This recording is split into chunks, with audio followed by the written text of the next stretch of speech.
আসসালামু আলাইকুম, স্বাগতম জানাচ্ছি বিবিসি নিউজ আন্তর্জাতিক সংবাদে। শুরুতেই সংবাদ শিরোনাম, এরপর বিস্তারিত। শুভেন্দু অধিকারীর পুরনো ঘুষ নেওয়ার ভিডিও ভাইরাল। মুখ্যমন্ত্রী হিসেবে শুভেন্দুর শপথ, যে বার্তা দিলেন মমতা। পশ্চিমবঙ্গে বিজেপির জয় কি ভারতীয় গণতন্ত্রের অবক্ষয়ের ইঙ্গিত? দর্শক, এতক্ষণ শুনছিলেন সংবাদ শিরোনাম। এখন বিস্তারিত। আপনি যদি ইসরায়েলের ধ্বংস চান এবং মুসলিমদের পাশে থাকেন, তাহলে ভিডিওতে লাইক করে চ্যানেলটি অবশ্যই সাবস্ক্রাইব করে দিবেন এবং আপনার মূল্যবান মতামত অবশ্যই কমেন্টে লিখে জানিয়ে দিবেন। এখন বিস্তারিত। পশ্চিমবঙ্গের রাজনৈতিক অঙ্গনে আবারও নতুন করে আলোচনার জন্ম দিয়েছে একটি পুরনো ভিডিও, যেখানে বিরোধী রাজনীতির পরিচিত মুখকে ঘিরে নানা ধরনের দাবি এবং আলোচনা সামাজিক যোগাযোগ মাধ্যমে দ্রুত ছড়িয়ে পড়েছে। ভিডিওটি পুরনো হলেও সাম্প্রতিক রাজনৈতিক উত্তেজনার কারণে এটি আবারও ভাইরাল হয়ে যায় এবং সাধারণ মানুষের মধ্যে শুরু হয় নানা প্রশ্ন ও বিশ্লেষণ। কেউ বলছেন এটি শুধুই রাজনৈতিক কৌশল, আবার কেউ মনে করছেন ভোটারদের মনোযোগ ঘুরিয়ে দিতেই এমন পুরনো কন্টেন্ট সামনে আনা হয়েছে। রাজনৈতিক বিশ্লেষকদের মতে বর্তমান সময়ে ডিজিটাল প্ল্যাটফর্ম শুধু বিনোদনের মাধ্যম নয়, বরং এটি এখন রাজনৈতিক প্রচারণা এবং জনমত তৈরির অন্যতম বড় ক্ষেত্র হয়ে উঠেছে। বিশেষ করে নির্বাচন বা বড় রাজনৈতিক ঘটনার সময় পুরনো ভিডিও, বক্তব্য বা ছবি নতুন করে ভাইরাল হওয়া এখন অনেকটাই সাধারণ বিষয়। তবে সাধারণ মানুষের বড় একটি অংশ বলছে, যে কোনো ভিডিও ভাইরাল হওয়ার আগে তার সত্যতা, প্রেক্ষাপট এবং সম্পূর্ণ তথ্য যাচাই করা জরুরি।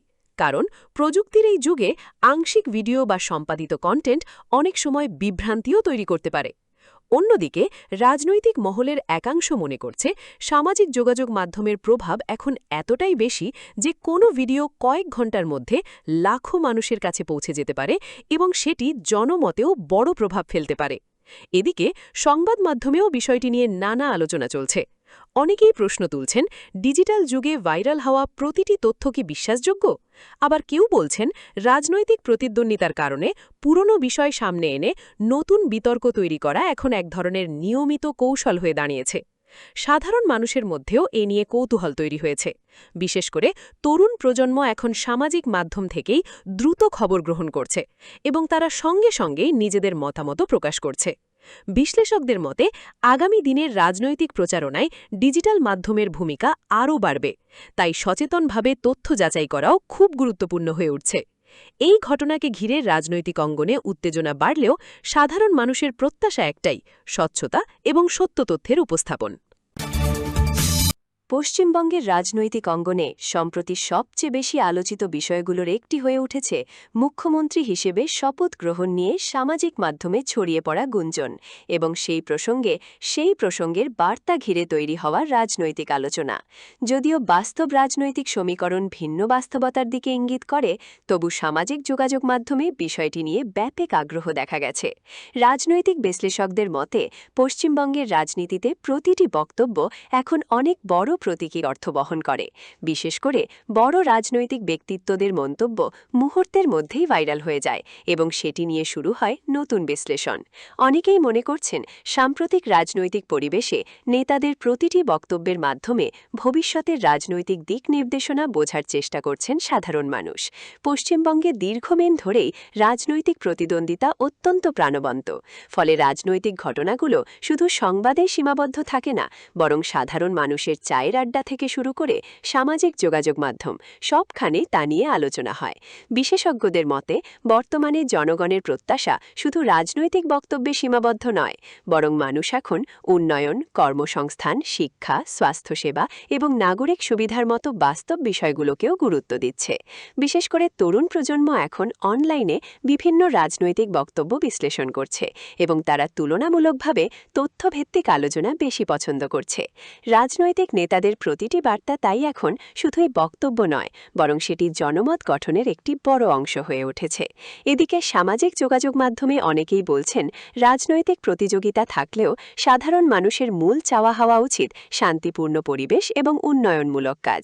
আবার কেউ কেউ মনে করছেন, পশ্চিমবঙ্গের রাজনীতি এখন এমন এক পর্যায়ে পৌঁছেছে যেখানে প্রতিটি ছোট ঘটনাও বড় রাজনৈতিক বার্তা বহন করছে। বিশ্লেষকদের মতে গণতান্ত্রিক ব্যবস্থায় ভিন্ন মত এবং রাজনৈতিক প্রতিযোগিতা স্বাভাবিক বিষয়, তবে শেষ পর্যন্ত জনগণের আস্থা অর্জন করাই সবচেয়ে বড় চ্যালেঞ্জ। পশ্চিমবঙ্গের সাম্প্রতিক রাজনৈতিক পরিস্থিতি এবং বিজেপির উত্থান ঘিরে নতুন করে আলোচনা শুরু হয়েছে ভারতীয় গণতন্ত্রের ভবিষ্যৎ নিয়ে। অনেকেই প্রশ্ন তুলছেন, এটি কি শুধুই একটি রাজনৈতিক দলের সাফল্য, নাকি বৃহত্তর রাজনৈতিক পরিবর্তনের ইঙ্গিত? রাজনৈতিক বিশ্লেষকদের মতে গণতান্ত্রিক ব্যবস্থায় ক্ষমতার পরিবর্তন এবং নতুন রাজনৈতিক শক্তির উত্থান একটি স্বাভাবিক প্রক্রিয়া। তবে সেই পরিবর্তনের সঙ্গে সমাজ, অর্থনীতি এবং জনমতের সম্পর্ক গভীরভাবে জড়িত থাকে। পশ্চিমবঙ্গে দীর্ঘদিন ধরে রাজনৈতিক প্রতিযোগিতা অত্যন্ত সক্রিয় এবং প্রাণবন্ত।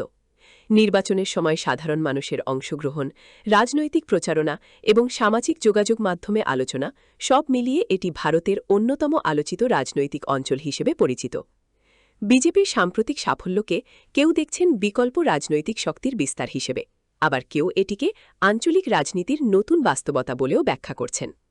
বিশেষজ্ঞদের মতে ভারতের মতো বড় গণতান্ত্রিক দেশে কোনো রাজনৈতিক পরিবর্তনকে একমাত্রিকভাবে দেখা ঠিক নয়। এখানে তরুণ ভোটারদের ভূমিকা, ডিজিটাল প্রচারণা, অর্থনৈতিক প্রত্যাশা, কর্মসংস্থান এবং সামাজিক পরিবর্তন সবকিছুই নির্বাচনের ফলাফলে প্রভাব ফেলে। পশ্চিমবঙ্গেও একই প্রবণতা দেখা যাচ্ছে। তরুণ প্রজন্ম এখন অনলাইনে রাজনৈতিক আলোচনা অনুসরণ করছে এবং বিভিন্ন মতামত বিশ্লেষণ করে নিজেদের অবস্থান তৈরি করছে।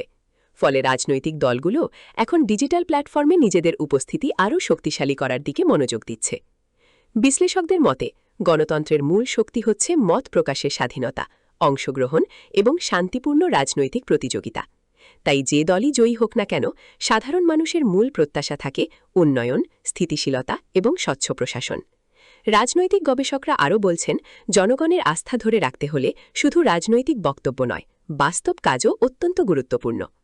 পশ্চিমবঙ্গের রাজনৈতিক পরিবর্তন নিয়ে বিভিন্ন মত থাকলেও একটি বিষয় স্পষ্ট: সাধারণ মানুষ এখন আগের তুলনায় অনেক বেশি সচেতন এবং তথ্যভিত্তিক আলোচনা করতে আগ্রহী। আপনার কাছে কি মনে হয়, পশ্চিমবঙ্গের এই রাজনৈতিক পরিবর্তন কি নতুন গণতান্ত্রিক প্রবণতার ইঙ্গিত দিচ্ছে, নাকি এটি স্বাভাবিক রাজনৈতিক প্রতিযোগিতার অংশ? কমেন্টে জানাতে পারেন আপনার মতামত। ভিডিওটি তথ্যবহুল মনে হলে অবশ্যই লাইক দিন এবং এমন নিরপেক্ষ ও বিশ্লেষণধর্মী সংবাদ নিয়মিত পেতে আমাদের চ্যানেলটি সাবস্ক্রাইব করে পাশে থাকুন। আজকের মতো এখানেই শেষ করছি। আবারও দেখা হবে নতুন কোনো গুরুত্বপূর্ণ আপডেট নিয়ে। ধন্যবাদ।